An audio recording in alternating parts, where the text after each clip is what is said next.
Hello everyone, I hope you all are very well. मैं भी बहुत अच्छा हूँ।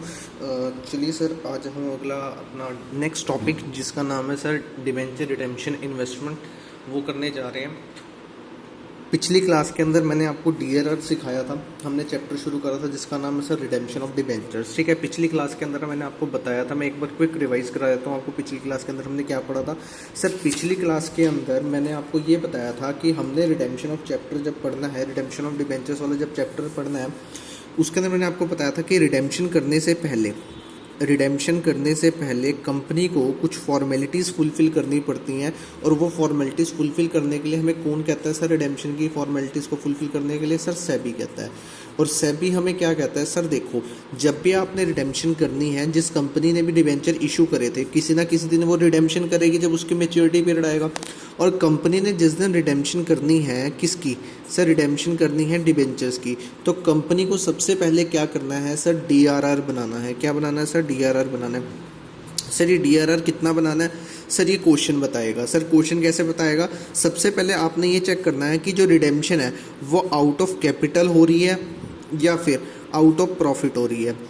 आउट ऑफ कैपिटल हो रही है या फिर आउट ऑफ प्रॉफिट हो रही है। अगर तो आउट ऑफ कैपिटल हो रही है सर, कितनी हो रही है? आउट ऑफ कैपिटल, मतलब कैपिटल में से पैसे निकाल के डिबेंचर होल्डर्स को दिए जा रहे हैं। अगर तो आउट ऑफ कैपिटल है तो आपने कितना डीआरआर बनाना है सर? 25% ऑफ। 25% किसका बनाना है? Of total number of total value of debenture eight their face value. कौन सी वैल्यू पर? फेस वैल्यू पर। मैंने कल आपको बताया था कि आपको इस चीज़ से मतलब नहीं है कि डिबेंचर पार पे इशू हुए थे, प्रीमियम पे इशू हुए थे या फिर डिस्काउंट पे इशू हुए थे। सिर्फ आपको एक चीज़ से मतलब होना चाहिए कि total number of debentures company के कितने हैं प्लस उसकी फेस वैल्यू कितनी है। और आपको इस चीज़ से भी मतलब नहीं है कि आप कितने डिबेंचर रिडीम कर रहे हैं। आपको तो कंपनी के टोटल डिबेंचर्स पता होने चाहिए। ठीक है, अगर आउट ऑफ प्रॉफिट, अगर कंपनी डिबेंचर्स को रिडीम कर रही है, क्वेश्चन ऐसा कहता है कि आउट ऑफ प्रॉफिट में से, तब आपको कितना डीआरआर बनाना है सर? 100% ऑफ टोटल वैल्यू, मतलब जितनी टोटल वैल्यू ऑफ डिबेंचर है फेस वैल्यू पे उसका पूरा 100%। ठीक है, टोटल वैल्यू ऑफ डिबेंचर्स की फेस वैल्यू यानी कि 100%। ठीक है जी, हाँ जी सर, क्लियर है। अच्छा सर, फिर हमने इसके अंदर एक और चर्चा करी थी कि अगर ऑलरेडी हमारे पास डीआरआर कंपनी के पास पड़ा हुआ है पहले से कुछ अमाउंट का पिछले साल का, तब क्या करेंगे? मैंने आपको कहा था पहले आप नॉर्मल निकालो, बनना कितना चाहिए। नॉर्मल निकाल लो, या तो ये कंडीशन होगी या कंडीशन होगी, दोनों एक जैसी कंडीशन नहीं हो सकती। ठीक है, पहले तो नॉर्मल निकाल लो, बनना कितना चाहिए। जितना नॉर्मल बनना चाहिए था उसमें से आप क्या माइनस कर दो? ऑलरेडी जितना एग्जिस्ट करता है, ऑलरेडी जितना एग्जिस्ट करता है उसको माइनस कर देंगे तो हमें पता चल जाएगा कितना डीआरआर बनाना है। ठीक है जी, हाँ जी सर, क्लियर हो गया। अच्छा, फिर सर मैंने आपको इसके अंदर एंट्री सिखाई थी कि डीआरआर करने की एंट्री क्या होती है सर? डीआरआर की एंट्री आपने बताई थी हमें सर, ये एंट्री बताई थी surplus in statement of P and L account debit, surplus in statement of P and L account debit to DRR account. ठीक है जी, बीइंग डीआरआर क्रेडिटेड। याद आ गया? हाँ जी सर, याद आ गया। फिर उसके बाद मैं आपको एक और चीज़ याद करा दूँ। मैंने जब ये टॉपिक्स ख़त्म कर रहा था तब मैंने आपको एक और चीज़ बताई थी। मैंने बताया था कि कुछ कंपनीज को डीआरआर बनाने की ज़रूरत नहीं होती। मतलब जिन कंपनीज ने डीआरआर अपना डिबेंचर इशू भी करे हुए हैं लेकिन उनको डीआरआर बनाने की ज़रूरत नहीं होती। कुछ कंपनी को एग्जम्प्ट किया गया, मतलब छूट दी गई है, मतलब कि आपको ये नहीं बनाना, बाकी कंपनीज को बनाना। लेकिन जिन कंपनीज का मैं नाम लेने जा रहा हूँ उनको बनाने की जरूरत नहीं। याद करो सर, सबसे पहले क्या बताया था? सबसे पहले मैंने आपको बताया था all India financial institutions regulated by RBI. जो भी इंडियन फाइनेंशियल इंस्टीट्यूशंस है रेगुलेट हो रहे हैं आरबीआई के द्वारा, उनको डीआरआर बनाने की जरूरत नहीं है, चाहे उन्होंने डिबेंचर जितनी मर्जी अमाउंट के इशू करे हों। बात क्लियर है? हाँ जी। दूसरा नाम क्या बताया था? Other financial institutions regulated by RBI. जो इंडिया के अंदर नहीं आए, अदर कोई फाइनेंशियल इंस्टीट्यूशंस है जो रेगुलेट किए जा रहे हैं किसके द्वारा? आरबीआई के द्वारा, तो वो भी, उनको भी डीआरआर बनाने की जरूरत नहीं है। तीसरी चीज़ क्या बताई थी सर? तीसरी आपने कंपनी बताई थी बैंकिंग कंपनीज। जो हमारे बैंक्स वगैरह होते हैं बैंकिंग कंपनीज होती हैं, बैंक्स को भी क्या नहीं बनाने की जरूरत। अगर वो अपने डिबेंचर्स को रिडीम करते हैं तो डीआरआर बनाने की जरूरत नहीं है, चाहे वो प्राइवेट प्लेस्ड हो या पब्लिक प्लेस्ड हो। बात क्लियर है? हाँ जी सर। फोर्थ क्या बताया था सर? मैंने आपको बताया था जो कंपनीज लोन देती हैं हाउसिंग फाइनेंस लोन, तो हाउसिंग फाइनेंस कंपनी जो रजिस्टर्ड है नेशनल हाउसिंग बैंक के पास, उनको भी बनाने की जरूरत नहीं है। ठीक है सर। हाँ, आपको ये एग्जाम्पशंस याद रखनी है क्योंकि 1 नंबर में आपसे पूछा जा सकता है। और मैंने आपको एक क्वेश्चन बताया था कि एग्जामिनर पागल कैसे बनाता है, आपको बताया था कंफ्यूज करता है। वो लिख देगा अ नेशनल अपना housing finance company wants to redeem the debenture, फिर वो पूछेगा बताओ कितना डीआरआर बनाना है, फिर तुम सोचोगे यार out of capital banana, out of profit, फिर तुम क्या करोगे 25 या 100% लगा दोगे, वहाँ गलती हो जाएगी। तुमने एग्जम्पशन नहीं पढ़ी क्या? एग्जम्पशन के अंदर हाउसिंग फाइनेंस कंपनी को क्या कर रखा है, एग्जम्प्ट कर रखा है, उनको डीआरआर बनाने की जरूरत ही नहीं है। बात क्लियर है? बोलो बोलो जी, इतनी बात क्लियर है? हाँ जी सर क्लियर हो गया, मज़ा आ गया। अब आके आप समझा दो। अच्छा मैंने आपको एक और चीज़ बताई थी, अगर क्वेश्चन बताना भूल जाए कि आउट ऑफ कैपिटल या फिर आउट ऑफ प्रॉफिट, अगर क्वेश्चन ने बताया नहीं तो आप हमेशा क्या मानोगे सर, आउट ऑफ कैपिटल, अगर वो बताना भूल गया तो। लेकिन अगर उसने खुद बता दिया तो उसके हिसाब से आपने काम करना है। बात क्लियर है? तो ये वाली क्लास को मैंने कल वाली क्लास को समराइज़ करा। अब मैं अपनी नेक्स्ट टॉपिक जो इस चैप्टर का नेक्स्ट कंडीशन जो सेबी ने हमारे ऊपर लगा रखी है, मैं उसके ऊपर चर्चा करने जा रहा हूँ। अब ध्यान से सुनना, ठीक है सर? हाँ जी सर सुनते हैं। चलिए सर, मैंने आपको डीआरआर रिवाइज करा दिया। अब अगला टॉपिक जो हमारा आता है वो सर उसका नाम है डीआरआई, डिबेंचर रिडेम्पशन इन्वेस्टमेंट। ध्यान से सुनना सर, टॉपिक का नाम है सर डिबेंचर रिडेम्पशन इन्वेस्टमेंट। कल हमने डीआरआर पढ़ा था, डिबेंचर रिडेम्पशन रिजर्व। आज हम पढ़ रहे हैं डिबेंचर रिडेम्पशन इन्वेस्टमेंट, डीआरआई। बात क्लियर है? हाँ जी सर। सर ये क्या है? मैंने कहा अभी समझ आएगा, मैं भी सब एग्जांपल के साथ समझाऊंगा, जैसे कल डीआरआर समझाया था वैसे ये भी समझाऊंगा।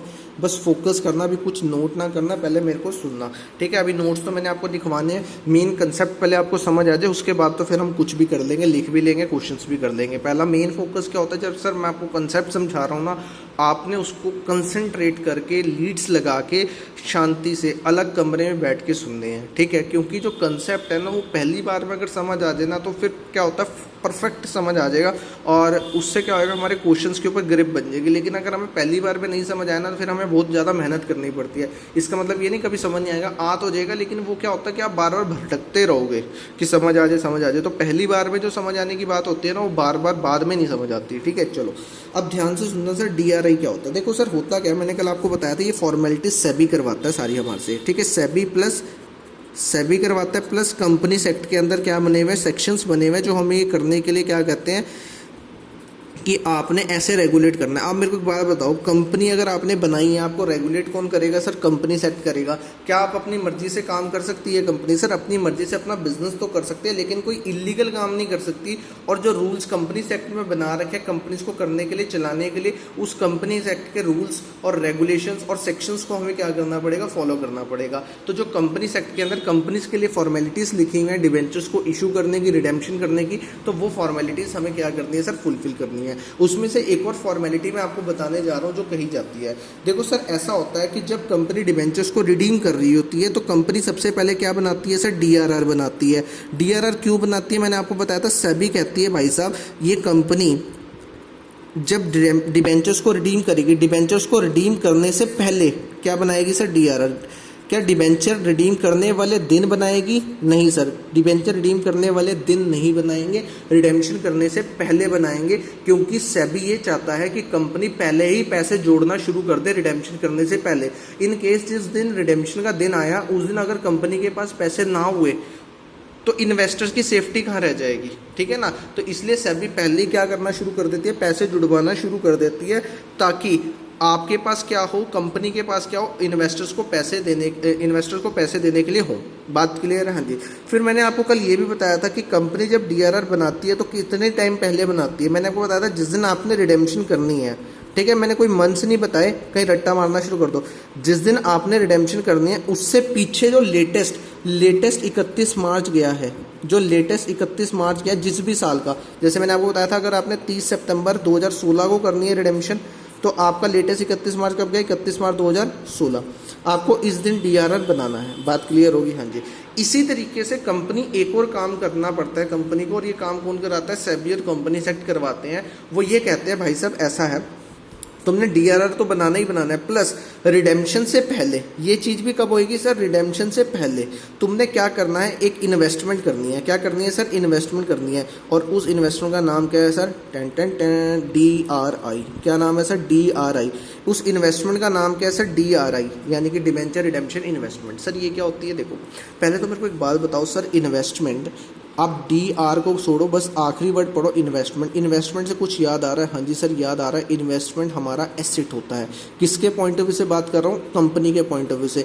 कंपनी के पॉइंट ऑफ व्यू से अपना इन्वेस्टमेंट क्या होता है सर? कंपनी का एसेट होता है। आपको याद है, अगर आप कुछ भी एफडी परचेज करते हैं किसी बैंक की, अपना अपनी कंपनी अगर परचेज करती है, या फिर वो किसी कंपनी के शेयर्स खरीदती है, या किसी और कंपनी में पैसा लगाती है, या फिर गोल्ड खरीदती है, फिर कुछ भी मार्केट के अंदर किसी भी चीज़ में पैसा लगाती है, तो उस पैसे को कंपनी की इन्वेस्टमेंट कहा जाता है। और उस इन्वेस्टमेंट को हम कंपनी का क्या कहते हैं सर? एसेट कहते हैं। आपको याद होगा, मैंने आपको एनपीओ वाले चैप्टर में भी बताया था जब इन्वेस्टमेंट वाला पॉइंट आया था। बात क्लियर है? हाँ जी सर। तो इन्वेस्टमेंट कंपनी का क्या होता है सर? एसेट होता है। आप मेरे को एक बात बताओ, कंपनी को क्या करना है डिबेंचर्स को रिडीम करने से पहले? डिबेंचर्स को ध्यान से सुनना, डिबेंचर्स को रिडीम करने से पहले इन्वेस्टमेंट खरीदनी है। क्या करनी है सर? इन्वेस्टमेंट खरीदनी है। सर क्यों खरीदनी है? सर लॉजिक क्लियर है, यहाँ पे भी सेबी और कंपनीज एक्ट क्या कर रही है? इन्वेस्टर्स जिन्होंने डिबेंचर होल्डर ने पैसे कंपनी में लगा रखे, उनका इंटरेस्ट क्या कर रही है? बेसिकली उनका जो प्रोटेक्ट कर रही है कि उनको पैसे मिल जाएं टाइमली बेसिस पे। कंपनी की साइड से और पैसे क्या करवा रही है? जुड़वा रही है। किसके लिए सर? डिबेंचर होल्डर के लिए। अब क्या करना है सर? कंपनी जाएगी बाजार के अंदर, ठीक है, क्योंकि कंपनी सेक्ट ने कह रखा है ना कंपनी को ये काम करने के लिए, तो कंपनी को तो करना पड़ेगा। अब कंपनी क्या करेगी सर? बाजार में जाएगी और जाकर इन्वेस्टमेंट परचेज करेगी। सर ये फॉर्मेलिटीज़ फुलफिल करनी जरूरी है? मैंने कहा हाँ जी, अगर नहीं करोगे तो पेनल्टी लग जाएगी, ठीक है। तो अब कंपनी क्या करेगी? बाजार में जाएगी और जाके इन्वेस्टमेंट्स को परचेज करेगी। सर कोई भी इन्वेस्टमेंट खरीद लो, जिस मर्जी, मतलब कोई लॉटरी खरीद लो, कुछ भी खरीद लो। मैंने कहा ना, आपको नॉलेज के लिए बता दो, आपके सिलेबस के अंदर ये पॉइंट नहीं है, ठीक है। वो क्वेश्चन आपको सिंपल इन्वेस्टमेंट करने के लिए कहेगा, आप कर दोगे, लेकिन कंपनी को जो भी इन्वेस्टमेंट करनी है ना, वो सिक्योर्ड इन्वेस्टमेंट करनी है। सर सिक्योर्ड का मतलब क्या होता है? मतलब जिसके अंदर खतरा ना हो। जैसे कि आपने शेयर बाजार के अंदर पैसे नहीं लगाने, ठीक है, या फिर आपने लॉटरी नहीं खरीदनी। आपने ऐसी इन्वेस्टमेंट करनी है जिसके अंदर रिस्क कम है। जैसे कि बैंक की एफडी खरीद लो।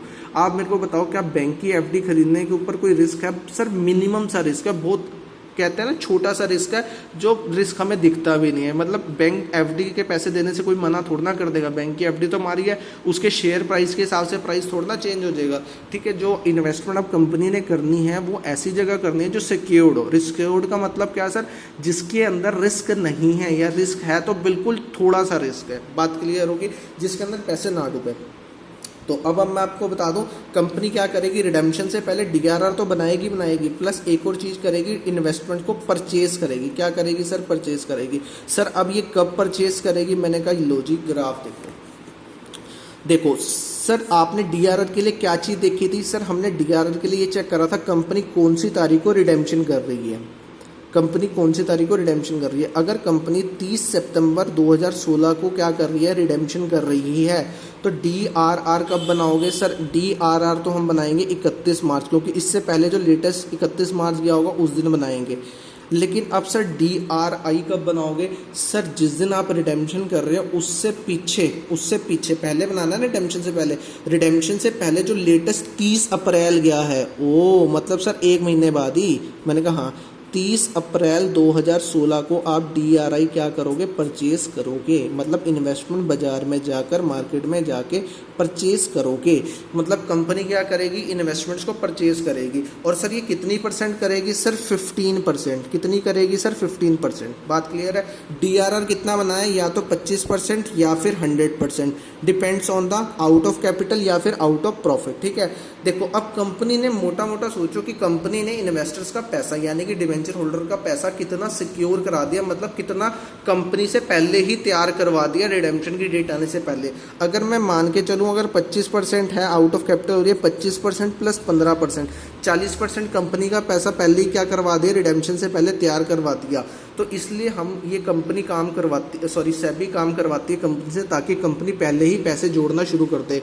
अगर इस दिन पैसा जोड़ेंगे या इस दिन पैसे ना हुए कंपनी के पास, तो डिबेंचर होल्डर्स क्या करेंगे? उनको नुकसान हो जाएगा। फिर डिबेंचर होल्डर्स का मार्केट से इंटरेस्ट ही क्या हो जाएगा? टूट जाएगा। तो लोग मार्केट के अंदर डिबेंचर्स के अंदर पैसे इन्वेस्ट नहीं करेंगे। अगर लोग हमारे डिबेंचर्स के अंदर, कंपनीज के डिबेंचर्स के अंदर पैसे इन्वेस्ट नहीं करेंगे तो हमारी इकॉनमी कैसे ग्रो करेगी, कंपनी के पास कैसे कैसे पहुंचेंगे और हमारी शेयर मार्केट ठप हो जाएगी। बात क्लियर है? इसलिए क्या होता है सर, इन्वेस्टर्स का इंटरेस्ट प्रोटेक्ट करने के लिए उनके पैसे सेफ रहें, सेबी ये वाले काम कंपनी से करवाती है। बात क्लियर है? हाँ जी सर। चलो सर, अब मज़ेदार बात तो ये है, ये 15% जो बनाना है वो किसका बनाना है। जैसे आपने हमें डीआरआर तो बताया था 25% ऑफ टोटल वैल्यू, जितने टोटल नंबर ऑफ डिबेंचर है, टोटल नंबर ऑफ डिबेंचर्स का बनाना है। और कौन सी वैल्यू पे बनाना था सर? फेस वैल्यू पे। किस पे बनाना है sir? Total number of debenture eight their face value. ठीक है, अभी 15% ध्यान से सुनना, किसका बनाना है। डीआरआई इस पे नहीं बनता। डीआरआई किस पे बनता है sir? 15% of number of debentures, number of debentures to be redeem. मतलब जितने डिबेंचर्स आप रिडीम कर रहे हो ना, जितने डिबेंचर्स आप रिडीम कर रहे हो उसका बनाना है 15%। और कौन सी वैल्यू पे सर? Face value. मतलब फेस वैल्यू तो सेम है, लेकिन यहाँ पे हमने 25 या 100% बनाया था। कंपनी के जितने टोटल डिबेंचर्स थे, अगर कंपनी के टोटल डिबेंचर 10,000 थे और आप 8,000 डिबेंचर्स रिडीम कर रहे हैं, पूरे डिबेंचर रिडीम नहीं कर रहे, तो आप डीआरआर किस पे बनाएंगे सर? 10,000 पे ही। लेकिन अगर कंपनी के 10,000 डिबेंचर है और 8,000 कंपनी डिबेंचर रिडीम कर रही है तो डीआरआई 10,000 पे नहीं बनेगा। जितने कंपनी डिबेंचर रिडीम कर रही है यानी कि 8,000, उसके ऊपर बनेगा। बात क्लियर है? हाँ जी। मैं आपको दोबारा एग्जांपल बता दूं, अगर कंपनी के टोटल 10,000 डिबेंचर है ऑफ 100 ईच, यानी कि फेस वैल्यू 100 है, आप पार पे करें या प्रीमियम पे इशू करें, मेरे को कोई फ़र्क नहीं पड़ता, ना डिस्काउंट पे। ठीक है, मेरे को सिर्फ फेस वैल्यू से पता मतलब है। उसके बाद ये टोटल नंबर ऑफ डिबेंचर है कंपनी के। ठीक है, और कंपनी डिबेंचर रिडीम कितने कर रही है? कंपनी का मानो हम डिबेंचर रिडीम कितने करेंगे? हम रिडीम करेंगे 8,000 डिबेंचर। तो मेरे को बताओ डीआरआर किस पे बनाओगे सर? 10,000 इंटू 100 का 25% करेंगे। लेकिन डीआरआई किस पे बनाओगे सर? डीआरआई हम बनाएंगे 8,000, क्योंकि जितने डिबेंचर हम रिडीम कर रहे हैं, आपने ये लिखा हुआ है number of debenture to be redeem. ठीक है, उसका बनाते हैं 100। देखो फेस वैल्यू ली, यहाँ पे फेस वैल्यू ली, लेकिन यहाँ पे टोटल डिबेंचर ली, यहाँ पे नंबर ऑफ डिबेंचर रिडीम लिए, का 15% बनाना है। बात क्लियर है? हाँ जी सर, क्लियर होगी, मज़ा आ गया। ठीक है, चलो अब एंट्री क्या होगी सर डीआरआई की? देखो सर, डीआरआई की एंट्री क्या होगी ये देखना। आप देखो सर, डीआरआई की एंट्री क्या होगी। देखो मैंने आपको बताया इन्वेस्टमेंट जोन सा है कंपनी के लिए। इन्वेस्टमेंट जब कंपनी करके आ रही है तो इन्वेस्टमेंट कंपनी के लिए क्या है सर? एसेट है। अगर इन्वेस्टमेंट कंपनी के लिए एसेट है तो एंट्री क्या होगी सर? इन्वेस्टमेंट हमारा एसेट होता है और एसेट का नेचर डेबिट होता है। अगर कंपनी एसेट खरीद के आ रही है तो कंपनी के पास इन्वेस्टमेंट आ रही है और पैसे जा रहे हैं। Debit words comes in, credit words goes out. बता सकते हो कौन सी चीज़ डेबिट हो रही है और कौन सी चीज़ बाहर जा रही है? देखो सिंपल सा लॉजिक है, आपको पता है हमारा जो रूल एट रियल अकाउंट का, वो ये रूल है sir, debit words comes in, credit words goes out. अगर कोई एसेट आता है तो उसे डेबिट करो, अगर कोई एसेट बाहर जा रहा है तो उसको क्रेडिट करो। अगर आप बैंक में जाके एफडी परचेज करते हो तो आपके पास पैसे आ रहे हैं, जा रहे हैं। सर पैसे तो जा रहे हैं लेकिन एफडी आ रही है, तो एंट्री क्या होनी चाहिए? FD account debit to cash account या टू बैंक अकाउंट, जो भी आपका मानना है। ठीक है, इसी तरीके से अगर कंपनी इन्वेस्टमेंट खरीद रही है तो इन्वेस्टमेंट आ रही है तो DRI यानी कि debenture redemption investment account debit. और जा क्या रहा है कंपनी की जेब से सर? बैंक। या तो पैसे जा रहे हैं या फिर कैश जा रहा है। टू बैंक या टू कैश, एक चीज़ लिखना जी। ठीक है जी, टू बैंक या टू कैश अकाउंट। बात क्लियर है? क्या नरेशन दोगे सर इसके अंदर? बीइंग DRI परचेस्ड, आपने इन्वेस्टमेंट्स को परचेज कर लिया। बात क्लियर होगी? हाँ जी सर। ये कब परचेज करा? जो रिडेम्पशन की तारीख से पहले, रिडेम्पशन जिस दिन आपने करनी है उससे पहले जो लेटेस्ट 30 अप्रैल आया था उस दिन करना है। बात क्लियर है? यस सर, क्लियर है। अब अगली चीज़ सर, ये इन्वेस्टमेंट हमने खरीद ली तो क्या हम जिंदगी भर तक हमेशा के लिए इस डिबेंचर रिडेम्पशन इन्वेस्टमेंट को अपनी बुक्स में दिखाएंगे? मैंने कहा नहीं सर, ये फॉर्मेलिटी सिर्फ हमें किस लिए करने के लिए कही थी सर? ये फॉर्मेलिटी हमें सिर्फ इसलिए करने के लिए कही थी कि आपने रिडेम्पशन करनी है, उससे पहले आप DRI खरीद लो। जिस दिन कंपनी रिडेम्पशन कर देगी, मतलब जिस दिन रिडेम्पशन का दिन आएगा, तो कंपनी के पास ये राइट है, वो अपनी इन्वेस्टमेंट्स को बेच सकती है और वो बेच के पैसे अपने पास लेके आ सकती है। ओ मतलब जिस दिन रिडेम्पशन का दिन आएगा ना, मतलब जिस दिन मैंने एक डेट तय करी हुई है सर 30 सितंबर, जो मैंने अपने एग्जांपल में ली हुई है, ये रिडेम्पशन के दिन है, उस दिन आप इस खरीदी हुई इन्वेस्टमेंट को क्या कर सकते हो, जो आपने परचेज करी थी इन्वेस्टमेंट, उसको सेल कर सकते हो। ओके सर, तो सर सेल करेंगे तो क्या उस टाइम भी एंट्री पड़ेगी? मैंने कहा हाँ। बताओ एंट्री क्या पाओगे? इसकी रिवर्स एंट्री हो जाएगी। जब देखो, जब आप इन्वेस्टमेंट्स को बेचकर आओगे, जब आप इन्वेस्टमेंट्स को बेचकर आओगे तो एंट्री क्या होगी? सर जब हम इन्वेस्टमेंट्स को बेचेंगे ना, तो सिंपल सा लॉजिक है, एंट्री उल्टी हो जाएगी। उस केस में क्या हो जाएगा सर? रिवर्स एंट्री पड़ जाएगी। तब हमारे पास पैसे आ रहे हैं और हम उनकी एफडी वापस कराएंगे। मतलब जो इन्वेस्टमेंट हम खरीद के आए थे वो अब वापस करने जा रहे हैं, तो लोग जिनसे हम खरीद के आए थे वो हमें पैसे दे देंगे और अपनी इन्वेस्टमेंट वापस ले लेंगे। तो एंट्री क्या हो जाएगी? तब पैसे आ रहे हैं, बैंक या कैश अकाउंट डेबिट हो जाएगा, और क्रेडिट में क्या हो जाएगा सर? इन्वेस्टमेंट्स आ जाएंगी। सिंपल सा लॉजिक है। बात क्लियर है? अच्छा सर, मैं लिख के भी दिखाता हूँ। अगर आप इन्वेस्टमेंट बेचते हो तो एंट्री क्या होगी? देखो सर, अब अगर आप इन्वेस्टमेंट्स बेचते हो तो क्या एंट्री होगी? अगर इन्वेस्टमेंट्स आपने बेची, if investment sold on redemption date, redemption वाली डेट पे करोगे, जिस दिन रिडेम्पशन कर रहे हो उस दिन पे सेल करेंगे। परचेज कब करोगे सर? परचेज करेंगे हम 30 अप्रैल को, रिडेम्पशन से पहले जो 30 अप्रैल है उस दिन। लेकिन सोल्ड कब करेंगे? रिडेम्पशन वाली डेट को। कब करेंगे सर? रिडेम्पशन की डेट को। जब हम रिडेम्पशन वाली डेट पे अपना DRI यानी कि इन्वेस्टमेंट को सोल्ड करेंगे तो एंट्री क्या पड़ जाएगी सर? रिवर्स। बैंक अकाउंट या फिर कैश अकाउंट डेबिट, पैसे आ जाएंगे और इन्वेस्टमेंट हमारी जेब से चली जाएंगी टू DRI अकाउंट क्रेडिट। बात क्लियर है? हाँ जी सर। अब आपको ना एक और मज़े की बात बताता हूँ। सर कितने मज़े की बात है? मैंने कहा बहुत सारी बातें हैं, क्योंकि क्वेश्चन शुरू करवाने से पहले सब मैं ये सारी बातें बता दूँ ताकि आपको बाद में दिक्कत ना आए क्वेश्चन करते हुए। देखो, आपको पता है सर, आपको DRI बनाना कितना है सर? 15% बनाना है। किसका बनाना है सर? ऑफ टोटल का बनाना है, या फिर जितने डिबेंचर रिडीम कर रहे हो सर, जितने नंबर ऑफ डिबेंचर्स हम रिडीम कर रहे हैं उसका बनाना है। किस पे? फेस वैल्यू पे। आपको पता है कभी कभार जब आप DRI यानी कि इन्वेस्टमेंट्स खरीदने जाओगे ना, तो क्वेश्चन आपको ऐसे ऐसे नाम देगा। 9% गवर्नमेंट बॉन्ड्स के अंदर आपने पैसे इन्वेस्ट कर दिए, ठीक है। इसका मतलब आपने जो इन्वेस्टमेंट करी है वो गवर्नमेंट बॉन्ड्स के अंदर करी है, कि आपने गवर्नमेंट के बॉन्ड्स कर लिए। सर ये बॉन्ड्स क्या होता है? देखो सर, ये भी एक FD की तरह चीज़ होती है।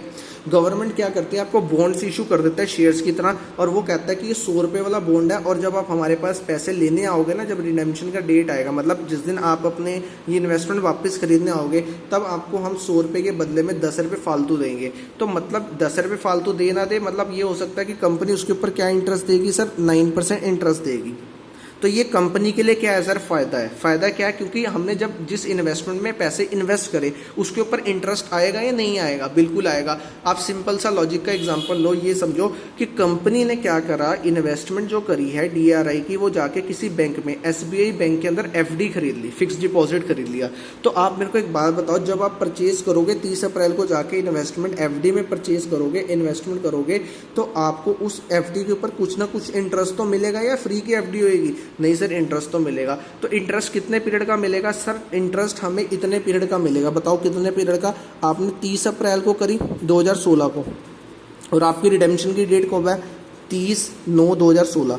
इस दिन आप क्या करोगे? रिडेम्पशन करोगे, प्लस अपनी जो परचेज करी थी इन्वेस्टमेंट, कब परचेज करी थी सर? ये करी थी, परचेज करी थी investment DRI।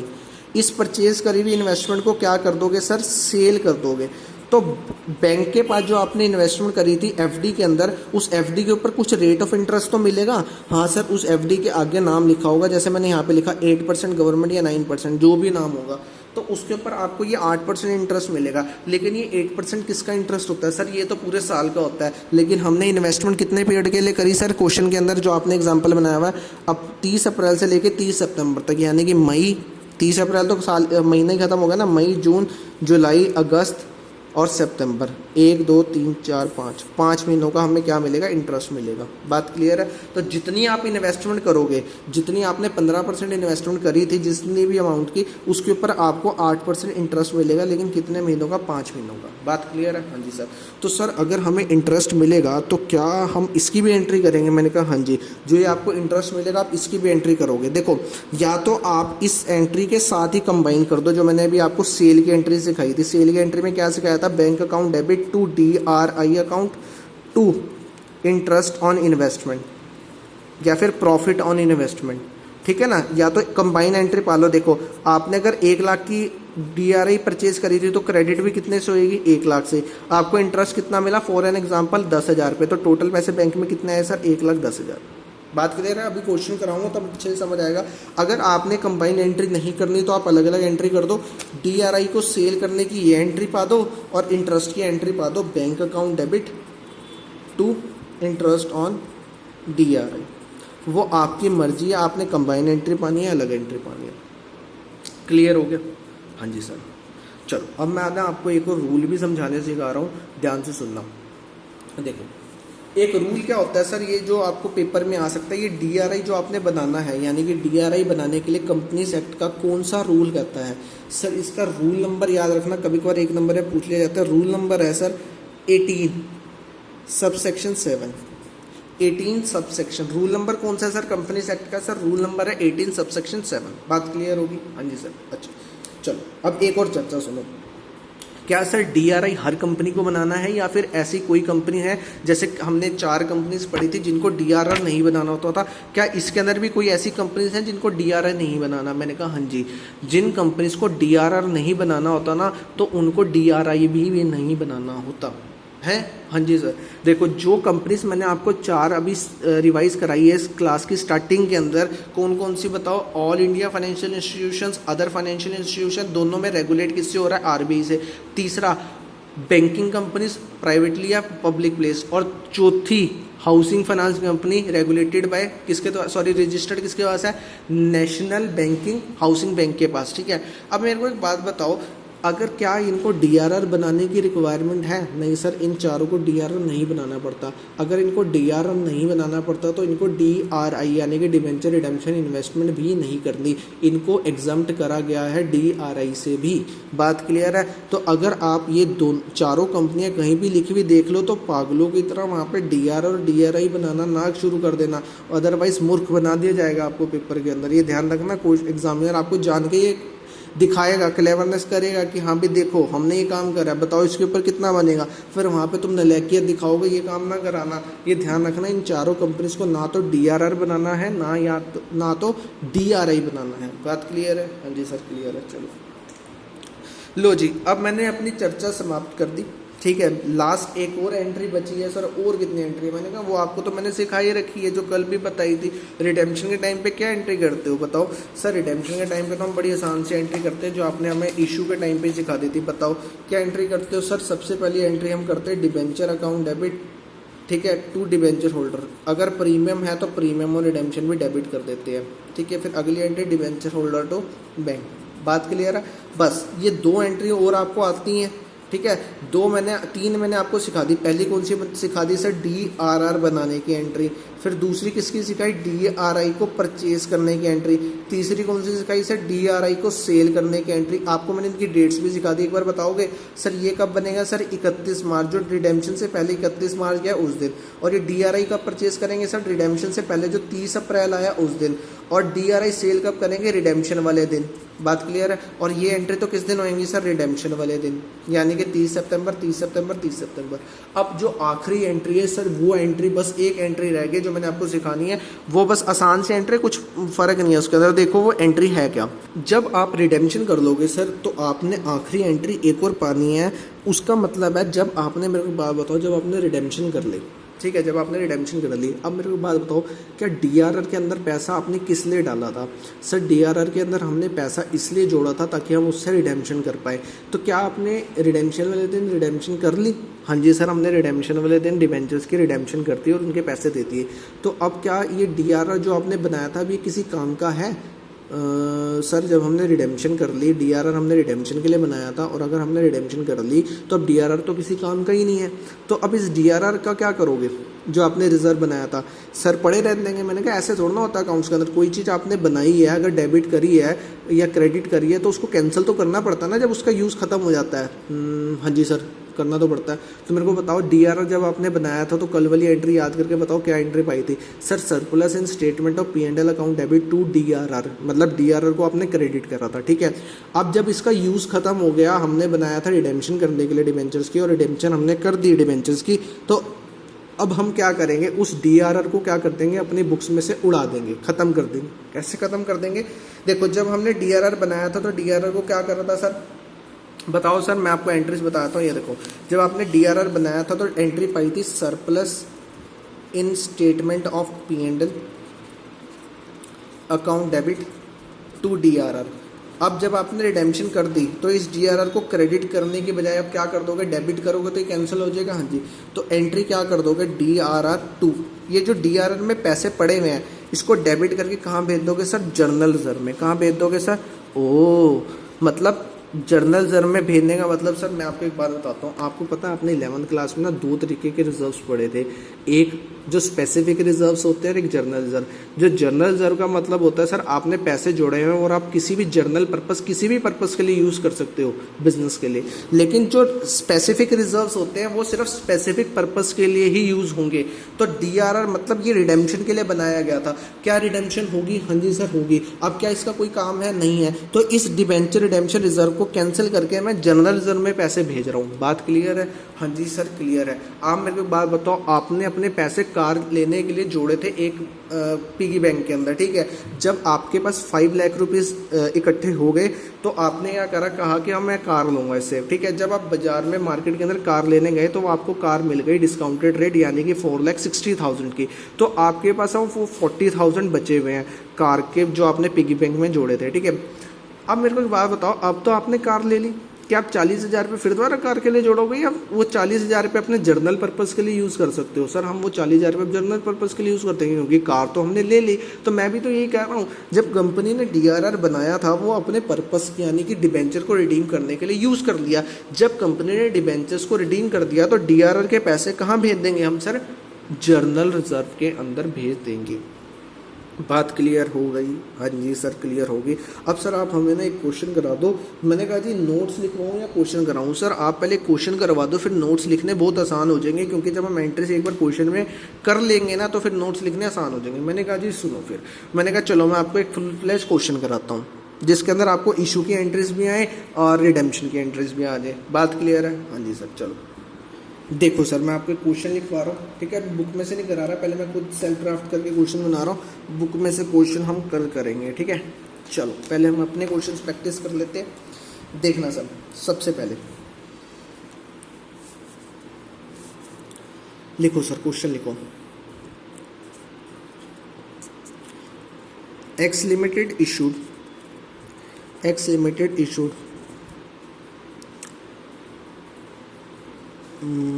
10,000 10% debentures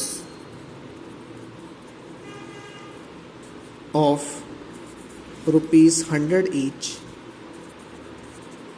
at 5% premium.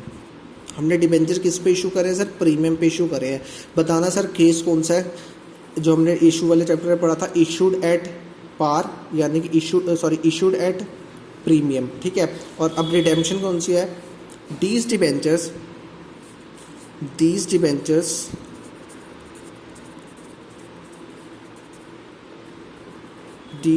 मैंने रिडीम लिख दिया, यहाँ पे डिबेंचर्स लिखो। these debentures will be redeemed